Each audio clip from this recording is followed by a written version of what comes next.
Hello everyone, welcome back to our channel get fit set fit. आज हम एक और प्यारी सी वीडियो आप लोगों के लिए लेके आए हैं। इसमें हम फिर अभी हिंदी की बात करेंगे। हिंदी का नया एक विषय है जिसमें है कि संधि। आज हम बात करेंगे संधि की। संधि एक बहुत इंपॉर्टेंट टॉपिक है हिंदी में। अगर आप DSSB KVS इंग्लिश किसी भी कॉम्पिटेटिव एग्जाम के बारे में बात करें तो संधि के लगभग 3 या 4 क्वेश्चन आते ही हैं। 2 से 4 के बीच में क्वेश्चन इसके बनते ही हैं। सो आई होप इस वीडियो को देखने के बाद आप लोगों को संधि टॉपिक बहुत अच्छे से क्लियर हो जाएगा और आप इसमें कोई भी क्वेश्चन, कैसे भी टाइप का क्वेश्चन आएगा, आप उसको अटेम्प्ट कर पाएंगे। तो चलिए आगे बढ़ते हैं, संधि के बारे में बात करेंगे आज। देखिए संधि है क्या। संधि बेसिकली दो वर्णों का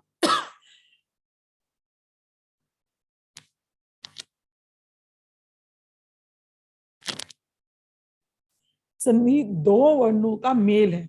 जहां पर दो वर्ण मिलते हैं, चाहे वो स्वर हो, व्यंजन हो, कुछ भी तो दो वर्णों के मेल को हम क्या कहते हैं? संधि कहते हैं। चलिए पहले हम बात करेंगे संधि के प्रकार। संधि के 3 प्रकार हैं। पहला है स्वर संधि, दूसरा है व्यंजन संधि, तीसरा है विसर्ग संधि। स्वर संधि के अंदर भी और हैं पार्ट्स, व्यंजन के अंदर भी और हैं पार्ट्स, और विसर्ग के अंदर भी काफी सारे नियम लागू होते हैं। तो हम एक एक करके हम इनको पढ़ेंगे, फिर उसके बाद इनको विस्तार से इनके सारी चीजों को बहुत डीपली देखेंगे। चलिए पहले हम बात करते हैं स्वर संधि की। स्वर संधि क्या होता है? स्वर संधि में दो स्वरों का मेल होता है। स्वर क्या होते हैं? जब हमने शब्द वाली वीडियो बनाई थी, हमने आपको पढ़ाया था स्वर, व्यंजन, वर्णमाला। स्वर होते हैं अ आ इ ई उ ऊ, यही होते हैं ना स्वर। यस, री, ए ओ ओ।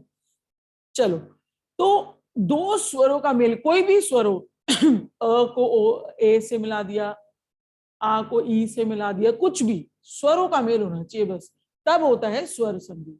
उसके 5 पार्ट हैं: दीर्घ संधि, गुण संधि, वृद्धि संधि, यण संधि और अयाधि संधि। इनको हम डीप में पढ़ेंगे। अब आइए व्यंजन संधि। व्यंजन क्या होते हैं? क, च, ट, त, प। हमने ये वर्ग करे थे ना, क ख ग घ च छ ज ज ण ट ठ ड ढ न प फ ब भ म त थ द ध न य र ल व श श स ह करे थे ना ये हमने वो होते हैं व्यंजन। तो व्यंजन का व्यंजन या स्वर से मेल हो, या तो व्यंजन व्यंजन से मिल रहा हो, या फिर व्यंजन स्वर से मिल रहा हो, बट कहीं ना कहीं व्यंजन जरूर होना चाहिए, तो वो होता है व्यंजन संधि। इसके अंदर भी 5 नियम है। पहला नियम है कि जो एक वर्ग होता है, जैसे क वर्ग है, उसका पहले वर्ण का, पहले अक्षर का तीसरे में बदलना, ये एक हमारा नियम होता है। नियम 2 है किसी भी एक वर्ग के पहले अक्षर का 5वें अक्षर में बदलना, जैसे कि क ण में बदल गया। त संबंधित नियम होता है हमारा कि त से अगर व्यंजन में त आता है तो क्या बदलाव होता है। म संबंधित नियम होता है हमारा, जिसमें कि म आता है तो क्या बदलाव होता है।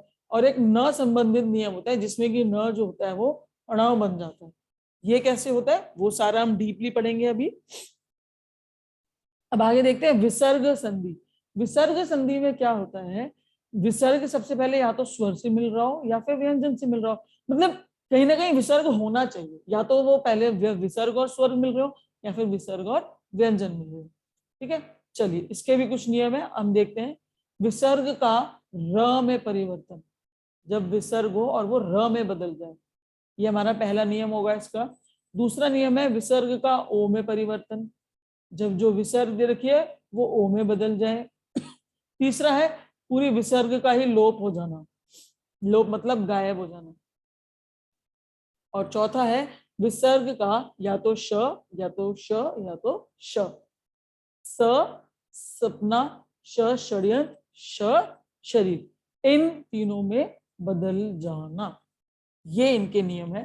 तो अभी हम संधि में इन सबको विस्तार से पढ़ेंगे। पहले हम स्वर संधि पढ़ेंगे, फिर हम व्यंजन संधि पढ़ेंगे, उसके बाद हम विसर्ग संधि पढ़ेंगे। स्वर संधि के 5, फिर व्यंजन के 5 पॉइंट्स और विसर्ग के 4 पॉइंट्स पढ़ेंगे। चलिए आगे बढ़ते हैं। अब हम बात करेंगे स्वर संधि की। स्वर संधि, स्वर संधि में अंदर उसके 5 कुल और पार्ट्स हैं। हम पहले बात करेंगे दीर्घ संधि की। दीर्घ मतलब क्या होता है? लंबा, बड़ा। बताया था ना आपको, दीर्घ आयु हो, लंबी आयु हो, ऐसे आशीर्वाद मिलते हैं बड़ों से। तो दीर्घ मतलब बड़ा, जो दुगुना समय ले। मतलब जैसे अ और अ मिलके, क्योंकि हम स्वर की बात करें तो सिर्फ स्वर ही मिलेंगे यहाँ पे।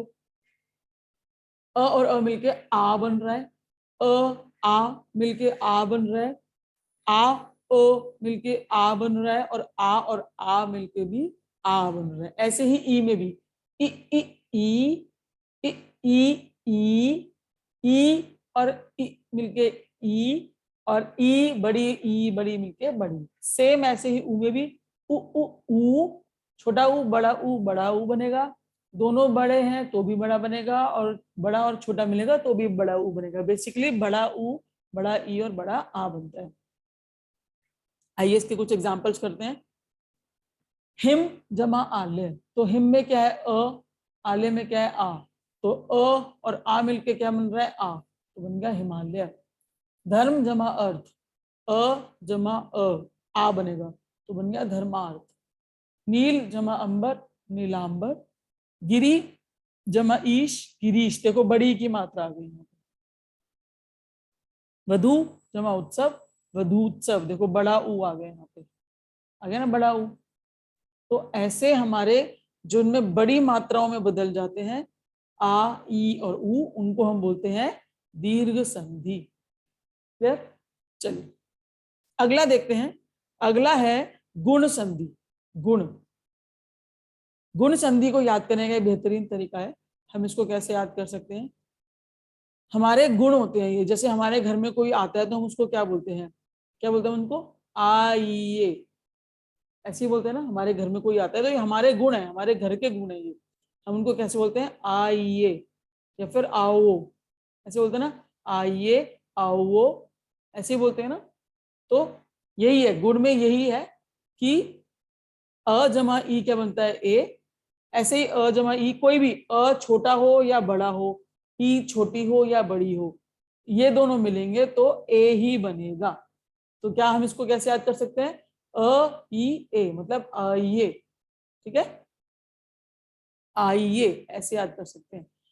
अगला है इसमें आओ, मतलब अ का कोई भी पार्ट हो, छोटा वाला हो, बड़ा वाला हो, या हो, आ हो, या फिर ऊ का कोई सा भी हो, छोटा ऊ हो या बड़ा ऊ हो, तो वो बनेगा ओ, एक मात्रा वाला, एक मात्रा वाला। ठीक है, आओ, आइए, आओ, ये हमारे हैं गुण संधि। ठीक है, इसके एग्जाम्पल देख लेते हैं एक बार हम। जैसे महा जमा ईश, महा में आ है, महा में आ है, तो ये रहा हमारा आ। ठीक है, ईश में बड़ी की मात्रा है, ये भी हमारी बड़ी की मात्रा, तो क्या बनेगा? ए बनेगा। तो महा जमा ईश बन गया महेश। ऐसे ही नर जमा ईश बन गया नरेश। ठीक है, अब इसमें क्या है? ज्ञान में न है यहाँ पे, मतलब कि अ की बात कर रहे हैं, ये वाले की बात कर रहे हैं। और उपदेश छोटा ऊ, ये वाला, तो क्या बनेगा? ओ बनेगा। तो ज्ञान जमा उपदेश बन गया ज्ञानोपदेश। देखो न पे ओ चढ़ गया। ठीक है, एक और एग्जांपल देखते हैं। सर्व जमा उदय, सर्व अ की साउंड आ रही है इसमें, अ जमा उदय उ, तो क्या बनेगा? ओ बनेगा। तो क्या बनेगा? सर्वोदय। ठीक है, समझ आ गया? एक और इसमें होता है, ये एक्स्ट्रा है थोड़ा, जैसे आपको इसको याद करने की हमने ट्रिक बता दी, आइए, आओ, वो, ये एक और एक्स्ट्रा थोड़ा सा इसमें है। अगर अ और आ री से मिलते हैं तो वो आदर अर बना देते हैं। ठीक है, क्या बना देते हैं? अर, आधे र के साथ, आधे र के साथ। हलंत है नीचे तो इसका मतलब आधे र के साथ बनाते हैं। ठीक है, जैसे कि देव जमा ऋषि, अ है और री है, तो क्या बन जाएगा? अर, देवर्षि। दे और दे एज इट इज, व इसका एज इट इज, और शी एज इट इज, और ये अर आदर, ये री हट के आदर ऊपर चढ़ गया यहाँ पे, ये रहा देवर्षि। ऐसे ही महाजमा ऋषि महर्षि। ठीक है, आई होप आपको ये दोनों संधि, स्वर संधि के 2 पार्ट आपको क्लियर हो गए हैं। अब आगे चलते हैं तीसरे, चौथे और 5वें पार्ट पे। चलिए आगे चलते हैं। तीसरे प्रकार की स्वर संधि। चलिए आगे देखते हैं। तीसरे प्रकार की जो स्वर संधि है उसका नाम है वृद्धि संधि। वृद्धि संधि। वृद्धि का मतलब क्या होता है? वृद्धि का मतलब होता है डेवलपमेंट, किसी चीज में विकास होना, वृद्धि होना, बढ़ाना किसी चीज को, है ना। तो इसे ऐसे देख सकते हैं, अ ए के साथ मिलता है। इससे पहले हमने कौन सी करी थी? गुण संधि, जिसमें ई क्या बन रहा था? ए बन रहा था। ये बन रहा था ना और को हम ई से जोड़ते थे। देखो को ऐसे देखते हैं, को हम ई से जोड़ते थे अगर, तो वो ए दे रहा था हमें, है ना। पर वृद्धि हो गई, अब ये ई हटा दो, को ए से जोड़ेंगे, ए से जोड़ेंगे तो आई बनेगा। ऐसे ही आ को ए से जोड़ेंगे तो आई बनेगा, आ को ए से जोड़ेंगे तो यही बनेगा बड़े वाला, क्योंकि इससे ऊपर तो हो ही नहीं सकता ना कोई। दो मात्रा होती है मैक्सिमम, दो से ज्यादा मात्रा होती है कभी। जैसे हमने एक बार किया था आ प्लस आ, इसको हमने आई तो बोला था ना, बोला था कि नहीं बोला था? या फिर हमने उसको ऐसे कर दिया था, दो डंडे तीन डंडे कर दिए थे? नो ना। तो बेसिकली जब हम बात करते हैं वृद्धि संधि की, तो हम ये कहते हैं कि आ प्लस ए करोगे तो ए ही बनेगा, दो मात्रा वाला। ऐसे देखो, हमने ध्यान से देखो, शब्द भी लिखा है और आपको ऐसे मात्रा भी दिखाई है कि ये भी, ये होती है वो मात्रा। ऐसे ही आ ए बनेगा। बेसिकली उसमें वृद्धि हो रही है, शब्दों की वृद्धि, सबका बड़ा वाला रूप आ रहा है, मात्राओं का बड़ा वाला रूप। ऐसे ही अगर अ और आ, ओ और औ में मिलेंगे तो वो औ बनेगा, बड़े वाला बनेगा। सब में देखो बड़े वाला बन रहा है, यहाँ भी बड़ा वाला बन रहा है, यहाँ भी बड़ा वाला बन रहा है, इधर भी बड़ा बन रहा है और इधर भी बड़ा बन रहा है। ठीक है, क्लियर हो गया? चलो आगे देखते हैं। चौथा है यण संधि। यण संधि में क्या होता है? यण संधि में या तो य बनता है, य से यण आप ऐसे याद कर सकते हैं, और एक व बनता है। अब य कब बनता है, व कब बनता है, इसको देखते हैं हम। य बनता है जब ई य। देखो बहुत सिंपल है, जैसे आपको बच्चों को सिखाना है यह बोलना, आप बच्चों को सिखाते हो, जो 1.5-2 साल के बच्चे होते हैं, आप उनको सिखाओगे अगर, तो आप कैसे सिखाओगे? बच्चे को बोलना है यह बोलना है, बच्चे को कैसे बोलेगा? कैसे बोलेगा? ऐसे बोलेगा, ईय ईय, ऐसे बोलेगा, है ना।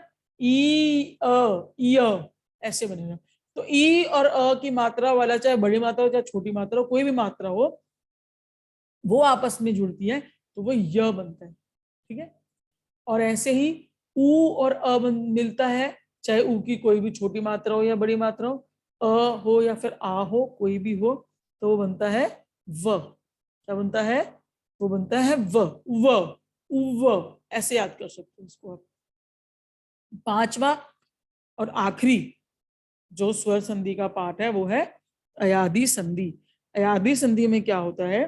अयादी संधि में ए और ए जो दोनों होते हैं शब्द, दोनों जो हमारे स्वर होते हैं ए और ए, उसमें कोई भी भिन्न स्वर, इनके अलावा कोई और कोई भी स्वर लगता है तो वो क्या बन जाते हैं? अगर ए है तो वो ए बनेगा, ए है तो वो आय बनेगा। बेसिकली एक मात्रा वाला है तो वो ए बनेगा, दो मात्रा वाला है तो वो आय बनेगा। ऐसे ही ओ और कोई और भिन्न स्वर होगा, अगर ओ और कोई और भिन्न स्वर होगा तो वो अव बनेगा, और औ और कोई भिन्न स्वर होगा, कोई भी भिन्न स्वर होगा तो वो आव बनेगा। तो हमारा अय आदि संधि में क्या बनता है? अय आय अव आव।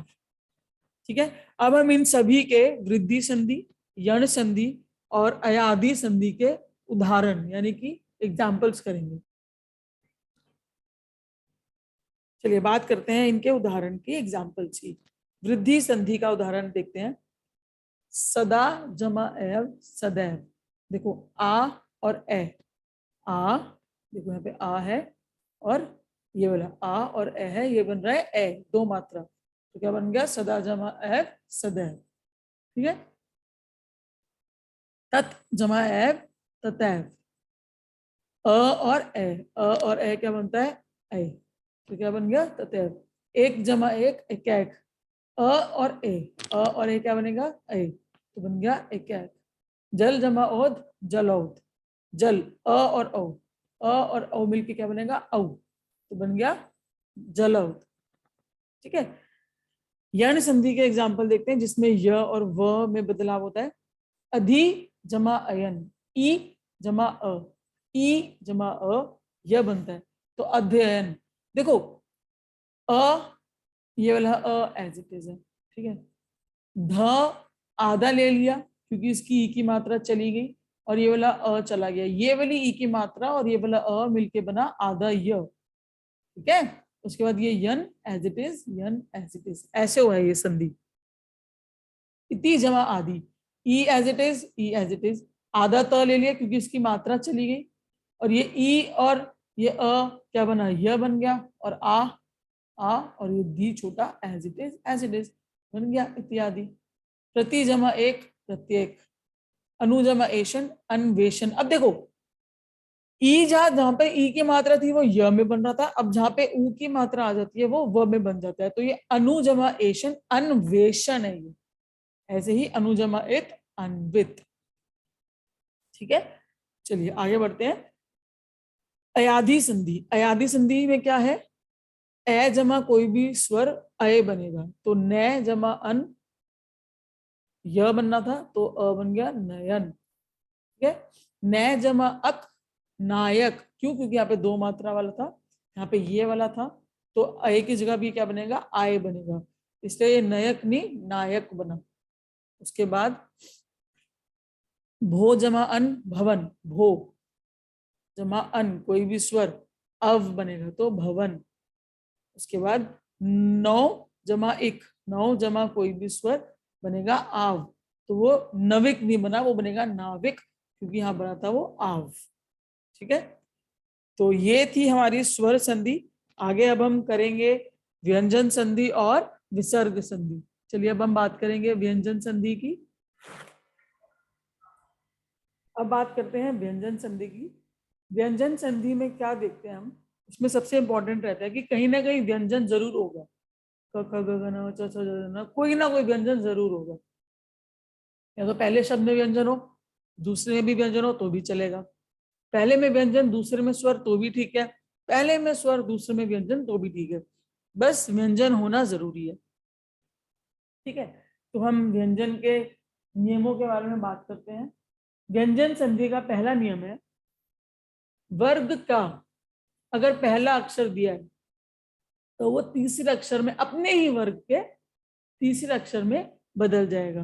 कैसे, देखो जैसे वर्ग का कोई पहला अक्षर दिया है, उसमें य, र, ल, व, या फिर कोई भी स्वर अ आ इ ई उ ऊ, या फिर तीसरा चौथा या पांचवा अक्षर अपने वर्ग का हो, तो वो अपने तीसरे अक्षर में बदल जाएगा। जैसे कि उदाहरण देखते हैं, उससे समझ आएगा। दिक, दिक में क है, क यानी कि पहला अक्षर हो गया, जमा अंबर, अंबर में अ है मतलब कि स्वर हो गया, इसका मतलब ये रूल फॉलो करेगा। और दिक जमा अंबर मतलब वो अपने ही वर्ग का, जो ये वाला है अक्षर, वो अपने ही वर्ग का तीसरा बन जाएगा। तो क का तीसरा कौन सा होता है, क ख ग, देखो यहाँ पे क्या बन गया, दिगंबर। ठीक है, ऐसे ही दिक जमा गज, अब ग है, ग यानी कि तीसरा हो गया, ये वाला हो गया, तो दिक जमा गज बन गया दिग्गज। आगे देखते हैं नियम नंबर 2, वर्ग के पहले अक्षर का पांचवें अक्षर में बदलाव या फिर परिवर्तन। जो पहला शब्द होगा उसका आखिरी में होना चाहिए क च ट त प, क च ट त में से कुछ भी हुआ, और जब पांचवा कोई भी किसी भी वर्ग का पांचवा अक्षर हुआ, तो वो अपने वर्ग के पांचवें अक्षर में बदल जाएगा।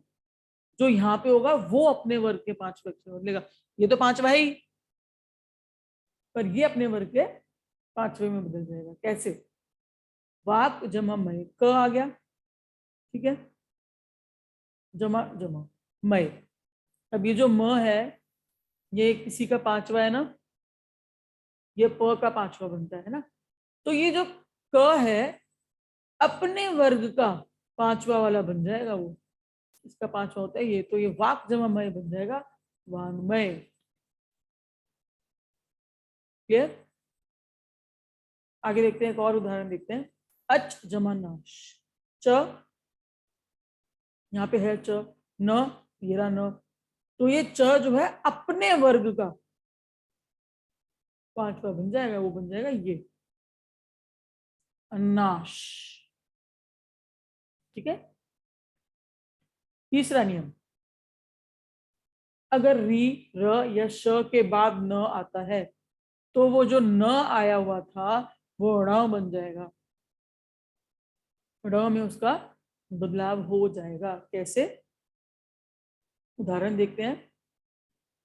परी जमा नाम, र आ गया, र आ गया, नाम न आ गया, न आ गया, तो बन गया परिणाम। ऐसे देखते हैं, आपको शायद दिखाई नहीं दे रहा है, अब दिखाई देगा।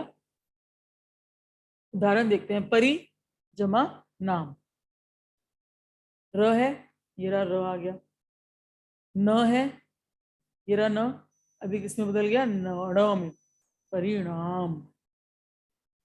र री जमा न, री जमा न, ऋण नहीं होगा, वो हो गया ऋण। त्रिश जमा ना, ये रहा श, त्रिश जमा ना बन गया तृष्णा, तो न जो है वो ण में बदल जाएगा। चलिए, अब आगे के कुछ नियम है जो व्यंजन संधि के, उनको देख।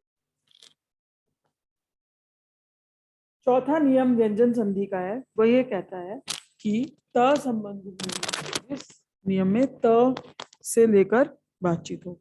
जैसे कि ये बहुत सिंपल, बहुत ही साधारण सा है। त जमा च, तो वो आधा च और पूरा च बन जाएगा। त अगर किसी के साथ भी आ रहा है इन शब्दों में से, तो वो उसी का आधा वाला पार्ट बन जाता है ज्यादातर।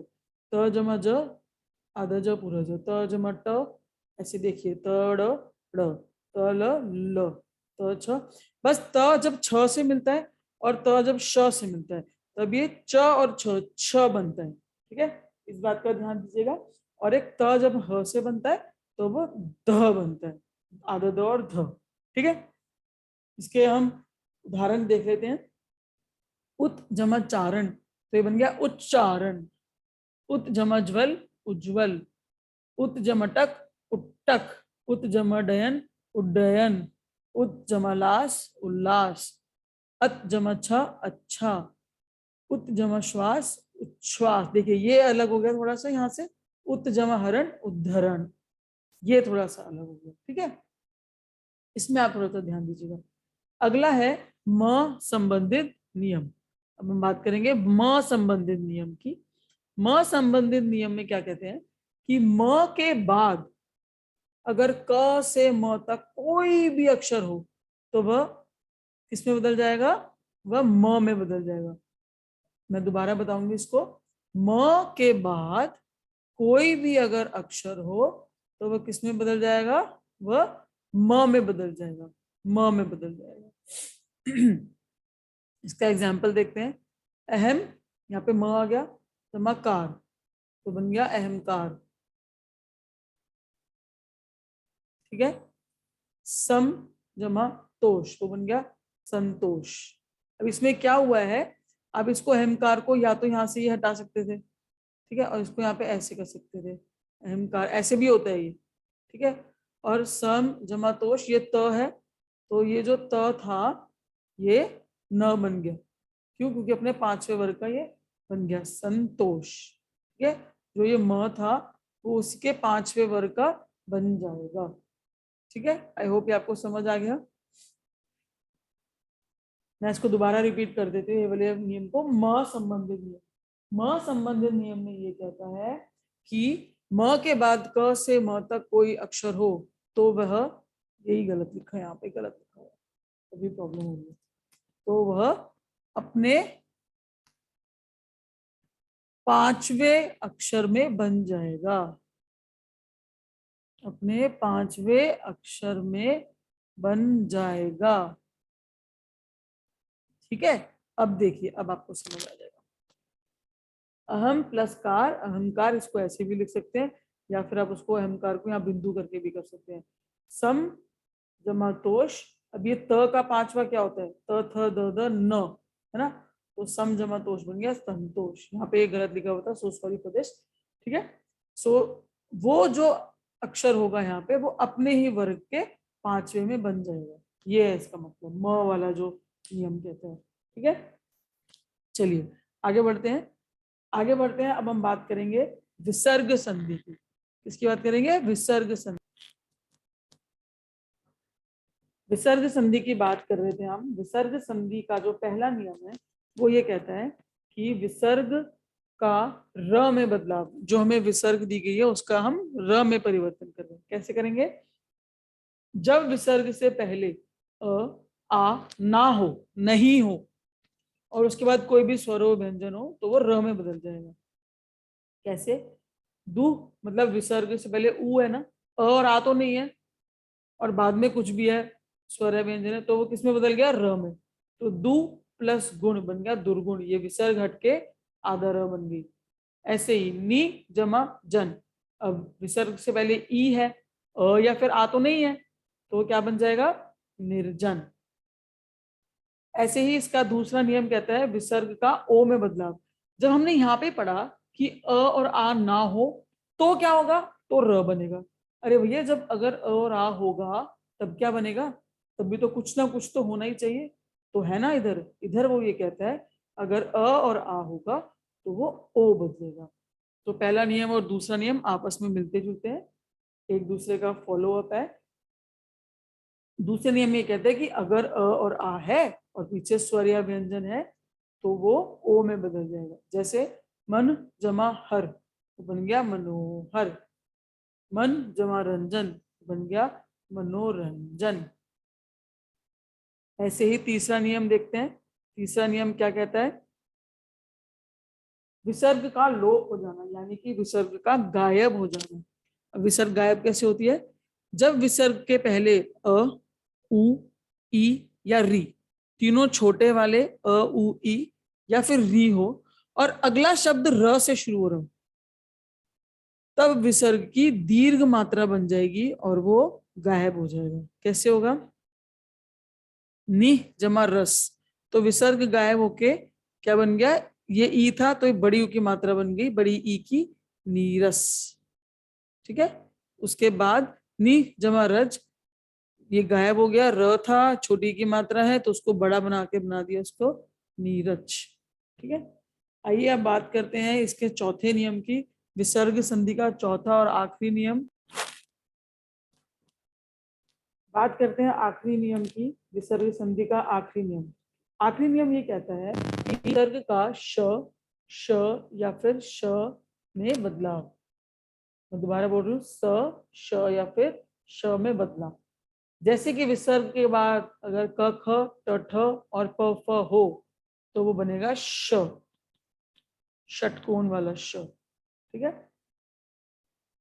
अगर विसर्ग के बाद त या थ हो तो वो बनेगा स, और अगर विसर्ग के बाद च या छ हो तो बनेगा श, ठीक है। इसका उदाहरण देख लेते हैं।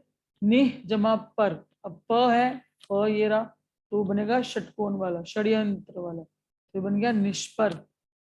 निह जमा तट, तट में त ये वाला है तो बनेगा स, तो बन गया निस्तट। और निह जमा चल, च है तो च के साथ ये वाला श आएगा तो बन गया निश्चल। तो ये था हमारा आखिरी नियम विसर्ग संधि का। यहाँ पर हमारी संधि समाप्त होती है।